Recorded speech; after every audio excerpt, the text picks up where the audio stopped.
Praise the lord. ఈ ఉదయకాల సమయంలో తండ్రి అయిన దేవుడు మనకు అనుగ్రహిస్తున్న వాక్య ధ్యానం కీర్తన గ్రంథము 60వ అధ్యాయం 11వ వచనం. మనుషుల సహాయము వ్యర్థము, శత్రులను జయించుటకు మాకు సహాయము దయచేయము. గమనించండి ప్రియమైన వాళ్ళారా, ఇహలోక సంబంధమైన మనుషులు మనం చూసినట్లయితే కనుక సజీవుడైన దేవుణ్ణి మరచి సహాయం కొరకు వారికి ఉన్న కష్టకాలమైన పరిస్థితుల నుండి విడుదల పొందుకోవడానికి మనుషుల వైపు చూస్తూ ఉంటారు. కానీ ఎప్పుడైతే మనుషుల వైపు చూస్తామో వాళ్ళు అధికారులు కానీ, రాజులు కానీ, లేకపోతే మనకంటే పై ఉన్న స్థానంలో ఉన్నవారు కానీ చివరికి వారి ద్వారా మనకి ఎటువంటి సహాయం మనం పొందుకుంటామా అంటే ఆ సహాయం అనేది మనకు వారి యొద్ద నుండి మనకు దొరకదు. ఎందుకంటే ఇప్పుడు కాలంలో మనుష్యులు స్వార్థపరులు. ఎందుకంటే వాళ్ళ యొక్క జీవితంలో వాళ్ళకి ఎటువంటి లాభం వస్తుందంటేనే వాళ్ళు మనకు సహాయం చేసే విధంగా మనకు ఉంటారు.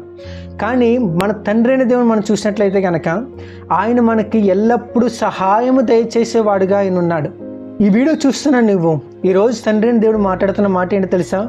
నువ్వు స్వరం ఎత్తి తండ్రి అయిన దేవునికి, ప్రభువా నాకు ఒక సహాయం అనేది నాకు దయచేయని ఎప్పుడైతే మనం కోరుకుంటామో ఆయన నీకు సహాయము దయచేసి నేను నడిపించడానికి సిద్ధంగా ఉన్నాడు ఆయన.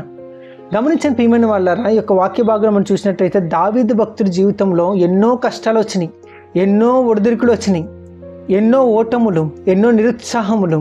అలాంటి సమయంలో ఆయన దేవుని మీద నమ్మకం ఉంచి దేవునితో ప్రార్థన ద్వారా ఆయన సహాయమును పొందుకున్నట్లు మన యొక్క వాక్య భాగంలో మనం చూస్తాం. ఆయన చేస్తున్న యుద్ధములో ఆయన విజయాన్ని సంపాదించుకున్నాడు.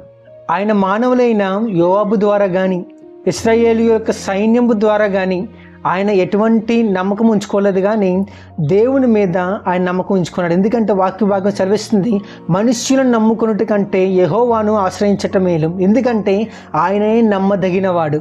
అందుకే ఈరోజు వాక్య భాగం ద్వారా మనతో మాట్లాడుతుంది ఏంటంటే, మనకి సహాయం కావాల్సినప్పుడు మనకున్న కష్టకాల పరిస్థితుల్లో మనుషుల వైపు కాకుండా దేవుని వైపు తిరిగి చూడు, దేవునికి ప్రార్థన చెయ్యి, ఆయన మీద విశ్వాసము కలిగి ఆయన సహాయం కొరకు ఎదురు చూడు.